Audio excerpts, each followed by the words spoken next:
Hello, everybody. My name is Mel the Money Coach. Thank you so much for tuning in to another episode on my channel called Mel the Money Coach. So we are talking about all things related to savings. Yes, this is so important. This is such a huge key to really achieving that life of financial freedom that we all strive for. That feeling of, we are okay. No matter what happens, we're going to be okay. And I know as the, nerd in the family, my husband's definitely the free spirit. I love having our emergency fund. I mean, that has just brought so much peace because I know that if something horrible happens, if we get a tornado or a hailstorm, or if all the appliances broke at the same time, we would still be okay.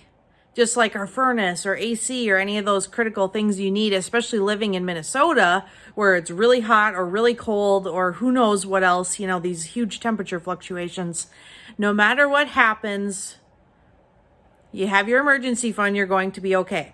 So these are a few questions that, and thankfully we've not had to use our emergency fund yet. So thankfully, a couple questions you should ask yourself before tapping into your emergency fund. Now, this word emergency, I hadn't realized, can be a little bit subjective and can kind of depend on the person and what the person thinks is an actual emergency. So not everybody has the agreement about what an emergency is. So these are a couple questions to ask yourself. One, can it wait? If it absolutely cannot wait, then it would be declared an emergency. Is it absolutely a necessity for our survival? This would be, say, a furnace in the middle of winter in Minnesota when it's 20 below zero. That is absolutely essential. We cannot go without a furnace. We cannot cash flow it. We cannot save, pick up overtime, work extra, do different things. We absolutely need a furnace right now today. It cannot wait. That sort of thing.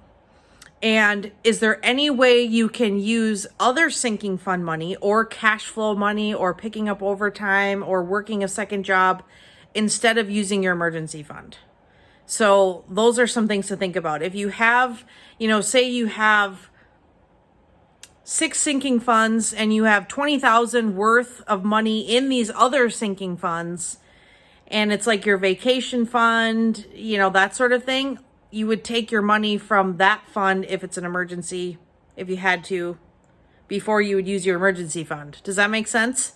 So you always want to, the more you have saved, the better off you're going to be as far as emergencies and cash flowing purchases.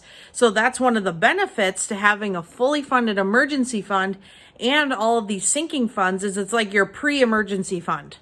So it's like a backup to your backup, which I love because I am super type A, super prepared, all the, perfectionist and, straight A student, all those things, like that person who's like, what's the plan? What's the second plan? What's the third plan? What's the fourth plan?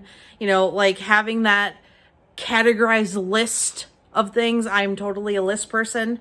I don't know if you guys are also list people, but I have to-do lists for my to-do list. So yes. So a pre and a post-emergency fund for an emergency. So yes, that's what I've got for you guys today. If you have any questions, I would love to help you set up this system. It works really, really well and will really help you find that financial peace that we all long for, that feeling we're going to be okay. So that's what I've got for you guys today, and I'll see you next time.